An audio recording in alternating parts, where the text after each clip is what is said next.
நம்முடைய நாம தாமரைகளை நன்றியோடு அவருடைய கருணையை கொண்டாடி கொண்டாடி சமர்ப்பித்து விட்டோம். இத்தோடு இப்பொழுதுதான் ஆரம்பித்திருக்கும் இந்த நாளை பொன்னாளாக ஆக்க வேண்டும், ஒவ்வொரு நாளும் பிரகாசித்து செல்ல வேண்டும் என்று நாம் விரும்பினோமானால் இந்த நாள் முழுவதும் நாமத்தினால் நிறைப்பதோடு கையில் வந்து விழும் வேலைகளை எல்லாம் பகவானுடைய சேவைகளாக செய்து அதை சேவா தாமரைகளாக அவருடைய திருப்பாதங்களில் சமர்ப்பித்துக் கொண்டே இருக்க வேண்டும். இன்றைக்கு ஒரு கதை பார்க்கலாம். இந்த கதை எப்படி ஒரு உயர்ந்த கருத்தை மிக அழகாக சொல்கிறது என்று பார்ப்போம். ஒரு அரசி இருந்தாள். அந்த அரசியானவள் தன்னுடைய காலை உணவை சாப்பிட்டுக் கொண்டிருந்தாள். காலை உணவு என்ன? ஏதோ நாம் இட்லியை ரைஸ் கேக் என்று சொல்வோம். இந்த அரசி இட்லி சாப்பிட்டுக் கொண்டிருந்தாளோ என்னவோ தெரியவில்லை, ரைஸ் கேக் என்றுதான் சொல்கிறார்கள். அத்தோடு அவள் தேனையும் சேர்த்து சாப்பிட்டாள்.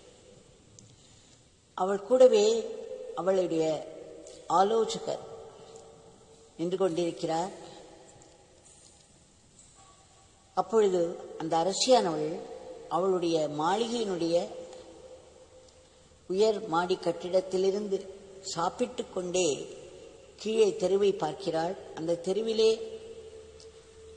அப்படி ஒரு டிராஃபிக், வண்டிகள் வருவதும் போவதுமாய் இருந்து கொண்டிருந்தன. இப்படி அவள் உடனே தன்னுடைய ஆலோசகரை கூப்பிட்டு, இதோ பாருங்கள் என்று கையை நீட்டினாள். திடுமென்று அவளுடைய உணவு தடைப்பட்டது. சற்று வேகமாக கையை நீட்டி காண்பித்தாள். அந்த சமயத்தில் அவள் அருகில் இருந்த அந்த தேனானது சற்று கீழே சிந்திவிட்டது. இந்த ஜன்னல் வழியாக பார்த்து கொண்டுதான் அவர்கள் ஏதோ பேசிக் கொண்டிருக்கிறார்கள். நடுவே அந்த அரசியானவள் எதையோ சுட்டி காண்பித்தாள். அது அந்த தேன் பாத்திரத்தை சற்று நகர்த்திவிட்டு சிறிதளவு தேனானது கீழே கொட்டிவிட்டு அந்த ஜன்னலுடைய ரெயிலிங்கிலேயே கொட்டிவிட்டது. உடனே ஆலோசகர் சொன்னார், அம்மா, நான் ஒரு வேலைக்காரரை அழைத்து, ஒரு சேவகரை அழைத்து இதை சுத்தம் செய்து விடட்டுமா? அவள் சொன்னாளா, அது எதற்கு? அது என்னுடைய வேலை அல்ல, என்னுடைய பிரச்சனை இல்லையே என்று சொல்லிவிட்டாளா. இப்பொழுது இந்த ஆலோசகருக்கு எதுவும் செய்ய முடியவில்லை. அரசியனுடைய ஆணை இல்லாமல் ஒரு சேவகரை கூட்ட அரசின் முன்பு இதை எடுத்துப்போ, அதை கிளீன் பண்ணி என்றெல்லாம் சொல்ல முடியாது. மரியாதையோடு நின்று கொண்டிருந்தார். இப்பொழுது அவள் சொன்னாள் அல்லவா, எனக்கும் இதற்கும் என்ன சம்பந்தம்? எனக்கு இதனால் ஒரு பிரச்சனையும் இல்லை, யாரேனும் பார்த்துக் கொள்வார்கள். சிறிது நேரத்தில் அந்த சூரிய பகவான் மிக உக்கிரமாக எழுந்தார். ஒளி வெள்ளத்தை வீசினார். அதோடு சூடும் ஏறும் அல்லவா. இப்பொழுது அந்த ஜன்னல் கதவின் விளிம்பில் இருந்த அந்த தேனானது சிறிதளவு கீழே வழிந்து விட்டது. அது வழிந்து சென்று பூமியில் மேல் ஏதோ ஒரு இடத்தில் சிந்திக்கொண்டது, ஒரு கூடிக்கொண்டது.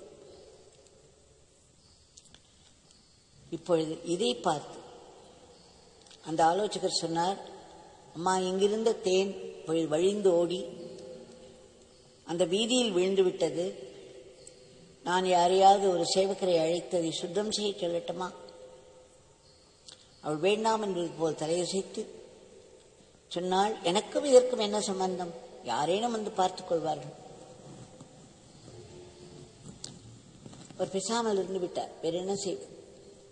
சிறிது நேரத்தில் ஈக்கள் வந்து மொய்க்க ஆரம்பித்தன, எறும்புகள் வர ஆரம்பித்தன. இந்த ஈக்கள் வந்து அந்த தேனை சுற்றி வட்டமிடுவதை பார்த்து ஒரு பல்லியானது அந்த இடத்துக்கு வந்துவிட்டது. குதித்து குதித்து வந்து அந்த ஈக்களை பிடித்து சாப்பிட ஆரம்பித்தது. இந்த பல்லி துள்ளி துள்ளி குதித்து இங்கும் அங்குமாக ஓடி அந்த ஈயை சாப்பிடுவதை பார்த்து கொண்டிருந்தது ஒரு பூனை. அந்த பூனை ஒரு அங்கு பேக்கரி என்று சொல்வார்கள், இந்த ரொட்டியெல்லாம், ரொட்டி பிஸ்கட் இவற்றையெல்லாம் செய்து விற்பவர்கள் அந்த கடை. அந்த கடையை சொந்தக்காரி ஒரு பெண்மணி, அவள் ஒரு பூனையை வளர்த்து வந்தார். இந்த பூனை அந்த கடையிலிருந்து பார்த்து கொண்டே இருந்தது இந்த டிராமாவை. அந்த தேன் விழுவதும், எறும்பு மைப்பதும், பிறகு ஈக்கள் வந்து அதை சுற்றி சுற்றி பறப்பதும், அங்கு வந்து உட்காருவதும், பிறகு அந்த பல்லியானது அதை பிடிக்க பாய்வதையும். உடனே அதால் சும்மா இருக்க முடியவில்லை, வேகமாக ஓடி வந்தது. அந்த பல்லியை துரத்த ஆரம்பித்தது, பல்லியை பிடிக்க ஆரம்பித்தது. ஆக அந்த பல்லிக்கும் அந்த பூனைக்கும் ஒரு போராட்டம் ஆரம்பித்தது.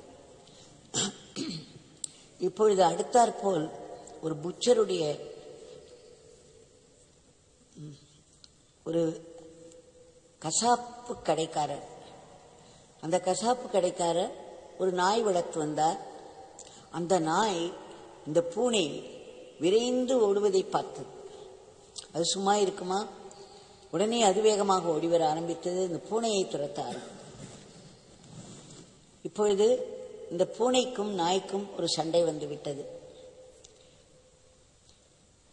இதையெல்லாம் பார்த்து கொண்டிருந்த அந்த ரொட்டி கடைக்காரி அவள் கையில் அந்த ரொட்டியை சமப்படுத்தும் அந்த குழவியை வைத்திருந்தாள். சப்பாத்தியை செய்யும் அந்த குழவியை எடுத்துக்கொண்டாள், வேகமாக ஓடி வந்தாள். இந்த நாய் தன்னுடைய பூனையை கடிக்க பார்ப்பதை பார்த்து கொண்டு அவளால் சும்மா இருக்க முடியவில்லை. வேகமாக ஓடி வந்து அந்த குழவியாலேயே ஒரு அடி நாய்க்கு கொடுக்க பார்த்தாள். இதை பார்த்து கொண்டு அந்த கசாப்பு கடைக்காரன் நின்று கொண்டிருந்தார். அவருக்கு பொறுக்குமா? இது என்ன, இந்த கிழவி ஓடி வந்து என்னுடைய நாயை, நான் வளர்க்கும் நாயை அடிக்கிறாளே என்ற ஒரு ஆக்ரோஷம் வந்துவிட்டது அவருக்கு. ஓடி வந்து அவர் கையில் ஒரு விளக்குமாறு வைத்திருந்தார். அவர் அப்பொழுதுதான் அந்த கடையை சுத்தம் பண்ணி கொண்டிருந்தார். அந்த விளக்குமாற்றோடு ஓடி வந்தார். ஓடி வந்து இப்பொழுது இந்த பூனைக்கும் நாய்க்கும் இருந்த சண்டையானது இந்த ரொட்டி கடைக்காரிக்கும் அந்த கசாப்பு கடைக்காரருக்கும் உள்ள சண்டையாக ஆகிவிட்டது. ஒருவர் கையிலோ விளக்குமாறு, இன்னொரு கையிலோ சப்பாத்தியிடும் குழவி. எல்லோ நாமே கற்பனை பண்ணி பார்த்துக் கொள்ளலாம். இது கொஞ்சம் சற்று பெருசாக ஆரம்பத்தில் வார்த்தைகளாக ஆரம்பித்தன, மிகவும் சூடுபிடிக்க ஆரம்பித்தது. இவர் வார்த்தையை அள்ளி வீச, அவர் வார்த்தையை அள்ளி வீச, இருவருக்கும் இடையே ஒரு பெரும் சண்டை ஆரம்பித்தது. இருவர் கையிலும் ஆயுதம், அவ்வப்பொழுது அடித்துக் கொள்வார்கள். இதையெல்லாம் பார்த்து கொண்டிருந்த பக்கத்து கடைக்காரர்கள், அந்த இடத்தில் நிறைய கடைக்காரர்கள், அவர்கள் எல்லோரும் இதை பார்த்து கொண்டிருந்தார்கள். அவர்களால் சும்மா இருக்க முடியவில்லை. இந்த ரொட்டி கடைக்காரியை கசாப்பு கடைக்காரர் அடிப்பதை பார்த்தார். இன்னொருவர் கசாப்பு கடைக்காரரை இந்த ரொட்டி கடைக்காரி முத்துவதை பார்த்தார். அவர்களால் சும்மா இருக்க முடியாமல் எல்லா கடைக்காரர்களும் அங்கே ஓடி வந்தார்கள். அதில் சிலர் ரொட்டி கடைக்காரி பக்கம் சேர்ந்தார்கள், சிலர் இந்த கசாப்பு கடைக்காரருடைய பக்கம் சேர்ந்தார்கள். இப்பொழுது ஒரு பெரும் மோதல் ஆரம்பித்தது. அவர்கள் அப்படி அடித்துக் கொள்வதை, கையில் இருந்த ஆயுதத்தை எல்லாம் வைத்து அடித்துக் கொள்வதை பார்த்து கொண்டிருந்தார்கள். யார்? அந்த அரண்மனையில் வேலை பார்க்கும் இந்த இராணுவ வீரர்கள். அந்த வீரர்கள் சும்மா இருப்பார்களா? வீதியில் இப்படி ஒரு கலைவரம் நடந்து கொண்டிருக்கிறது. இருவருக்கு என்று ஆரம்பித்த அந்த சண்டையானது இப்பொழுது மிகவும் விரிந்துவிட்டது. பல கடைக்காரர்கள் சுற்றி சுற்றி வந்தார்கள், ஒருவர் தாக்கிக் கொண்டார்கள். என்ன விஷயம் என்று யாருக்கும் தெரியுமா என்பது சந்தேகம். ஆனால் ஒருவர் அடித்துக் கொள்வதை பார்த்து அவர் பக்கம் சிலர் சேர்ந்து அவர்களும் அடிக்க ஆரம்பித்தார்கள். இப்படி அந்த சண்டை பெரிதாக ஆகிவிட்டது. இப்பொழுது இந்த இராணுவ வீரர்கள் வந்து இதையெல்லாம் அடக்க பார்த்தார்கள். இப்பொழுது இராணுவ வீரர்களுக்கும் அந்த கடைக்காரர்களுக்கும் ஒரு பெரிய மோதல் ஆரம்பித்தது.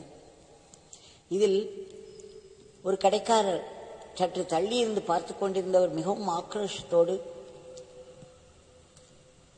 ஒரு தீப்பந்தம் வைத்திருந்தார். அந்த தீப்பந்தத்தை எடுத்து இந்த சண்டை போடும் கூட்டத்தை நோக்கி வீசி எறிந்தார். அந்த தீப்பந்தமானது யாருடைய உடையிலோ அந்த தீ பிடிக்க அது வேகமாக பரவ அங்கிருந்த கடைகளுக்கெல்லாம் பரவி கடைசியில் ஒரு பெரிய தீ விபத்தாக ஆகி அவை அருகில் இருந்த அரண்மனைக்கு சென்றது. அந்த தீயானது அங்கிருக்கும் பொருள்களை எல்லாம் எரிக்க ஆரம்பித்தது. அது அந்த ராணியுடைய அறை வரையிலும் வந்தவுடனே ராணியும் மற்றவர்களும் விழித்துக் கொண்டார்கள். உடனே ராணி தன்னுடைய ஆலோசகரை அழைத்து வீதிக்கு வந்துவிட்டாள். ஏனென்றால் எரிகின்ற அரண்மனையிலிருந்து அவள் தப்பிக்க வேண்டும் அல்லவா? ஓடி வந்தாள். இந்த ஆலோசகர் ஒவ்வொரு நிலையிலும் அந்த அரசியை கேட்பார், அம்மா யாரையாவது ஒரு சேவகரை அழைத்து அதை சுத்தம் செய்ய சொல்லட்டுமா? உடனே இவள் சொல்வாள், வேண்டாம் வேண்டாம், அது என்னுடைய பிரச்சனை இல்லவே, எனக்கு என்ன பிரச்சனை? அது யாரேனும் பார்த்துக் கொள்வார்கள். இப்பொழுது அந்த யாரேனும் பார்த்துக் கொள்வார்கள் இந்த ஒரு நிலைக்கு அவளை கொண்டு வந்து விட்டுவிட்டது. அவளுடைய அரண்மனையில் இருந்து தப்பிப்பதற்கே அவள் ஓடோடி வர வேண்டியிருந்தது. வந்து பார்த்தாள், அந்த தேன் அப்படியே இருந்தது. எறும்புகள் மொய்த்து கொண்டிருந்தன, ஈக்கள் சுற்றி பறந்து கொண்டிருக்கிறது, ஒரு பள்ளி வேறு அங்கு நடனமாடி கொண்டிருக்கிறது. அதை சுற்றி சுற்றி வந்து ஒரு பூனை அதை ஏதாவது செய்ய வேண்டும் என்று கடிக்க பார்க்கிறது. அதோடு அந்த நாய் சேர்ந்து கொண்டது. நாய்க்கும் பூனைக்கும் சண்டை. இப்பொழுது அடுத்தது இந்த ரொட்டிக்காய்க்கும் அந்த கசாப்பு கடைக்காரருக்கும் ஒரு பெரிய அளவில் சண்டை. அத்தோடு நின்றுவிடவில்லையே, அந்த பக்கத்தில் இருந்த கடைக்காரர்கள் அனைவரும் சேர்ந்து கொண்டார்கள். இப்படி அடுத்தடுத்து அடுத்தடுத்து பெருகிக் கொண்டே இந்த சமயம் பார்த்து ஒருவர் தன்னிடம் இருந்த ஒரு தீப்பந்தத்தை அந்த கூட்டத்தை நோக்கி வீசினார். அது உடனே எங்கும் தீப்பிடிக்க ஆரம்பித்தது. அது அரண்மனை வரை சென்று அரண்மனை முழுவதையும் எரிக்க ஆரம்பித்து விட்டது.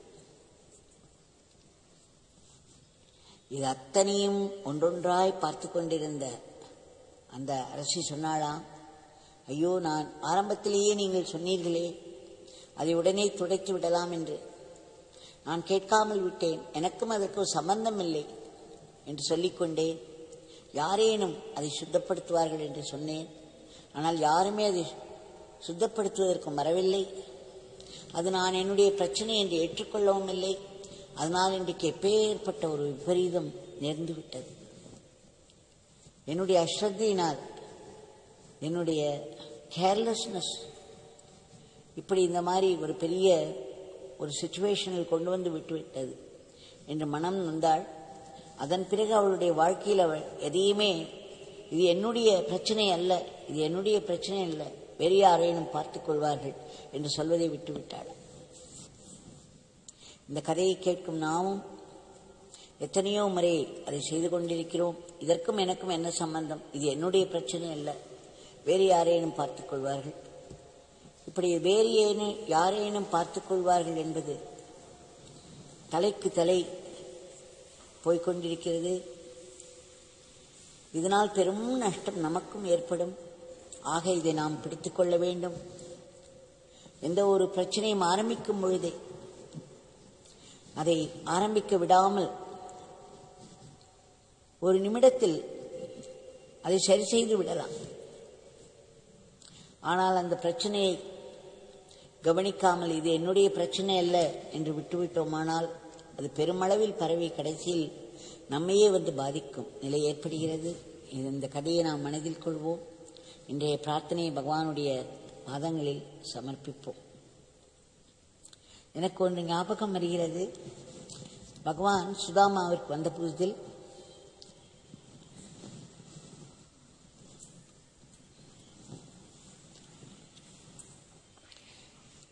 அவர் அருகே இருக்கும் சில இடங்களுக்கெல்லாம் சென்று வருவார்.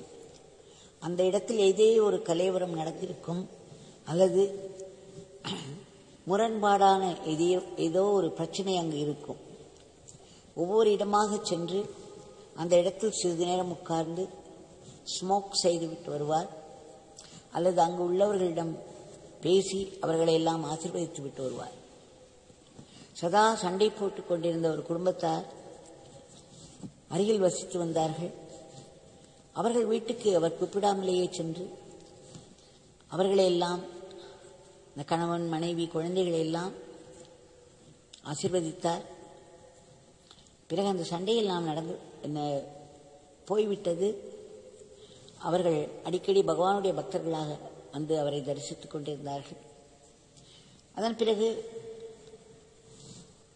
இன்னொரு ஆசிரமத்திற்கு சென்று அங்கு சிறிது நேரம் உட்கார்ந்து அங்குள்ளவர்களை எல்லாம் ஆசீர்வதித்தார். பிறகு திடும் என்று ஒரு நாள் ஆசிரமத்திற்கு பின்பக்கம் ஒரு புளிய மரம் ஒன்று இருந்தது. அப்பொழுதெல்லாம் அது வெறும் காடாக இருக்கும், ஒரு வீடு கூட கிடையாது. அந்த புளிய மரத்துக்கு அடியில் பேய் ஓட்டுவார்கள் என்று சொல்வார்கள். என்றால் ஒரு உடுக்கை அடிக்க ஆரம்பிப்பார் வெள்ளிக்கிழமை தோறும். அந்த உடுக்கு சத்தம் இந்நேரம் இரவு கேட்டுக்கொண்டிருக்கும். அங்கே பேய் பிடித்தவர்கள் எல்லோரும் வருவார்கள். அங்கு ஒரு பூசாரி இருந்து அவர்களையெல்லாம் உடுக்கை அடித்து ஏதோ செய்வார். இதெல்லாம் கேள்வி மட்டுமே. பகவான் ஒரு நாள் வேகமாக அந்த இடத்தை நோக்கி நடந்தார். அங்கு சென்று அந்த பூசாரியை பார்த்தார். அங்கு இருக்கக்கூடிய அந்த மரத்தடியில் இருக்கக்கூடிய சில உருவங்கள், சில கல்லில் செதுக்கிய உருவங்களை எல்லாம் பார்த்தார். சிறிது நேரம் அமர்ந்து விட்டு அந்த இடத்தை ஆசீர்வதித்து விட்டு வந்தார். அதன் பிறகு அந்த உடுக்கை சத்தம் கேட்கவே இல்லை. பிறகு இங்கு வேடியப்பன் கோவிலுக்கு சென்றார். அங்கு அந்த வேப்பமரம் ஒன்றுதான் இருந்தது. பிறகு ஏதோ சிதைந்த நிலையில் சில சிற்பங்கள் இருந்தன. அந்த சமயம் திரு லீலோஜுவிக் அவர்களும் வந்திருந்தார்கள். அவரையும் என்னையும் அழைத்துக் கொண்டு பகவான் அங்கே சென்று கிட்டத்தட்ட 2 மணி நேரம் அந்த இடத்தில் அமர்ந்து புகைப்பிடித்தார். பிறகு என்னிடம் 1 ரூபாய் காயின் ஒன்றை எடு என்று சொன்னார். அதை எடுத்து காண்பித்தேன். உடனே அதை பார்த்துவிட்டு இதை கொண்டு போய் அந்த வேப்ப மரத்துக்கு அடியில் இருக்கக்கூடிய அந்த உருவத்தின் பாதத்தில் வைத்துவிட்டு வா என்றார். பிறகு அதை வைத்துவிட்டு நமஸ்காரம் செய்துவிட்டு வந்து பகவானை நமஸ்கரித்தேன்.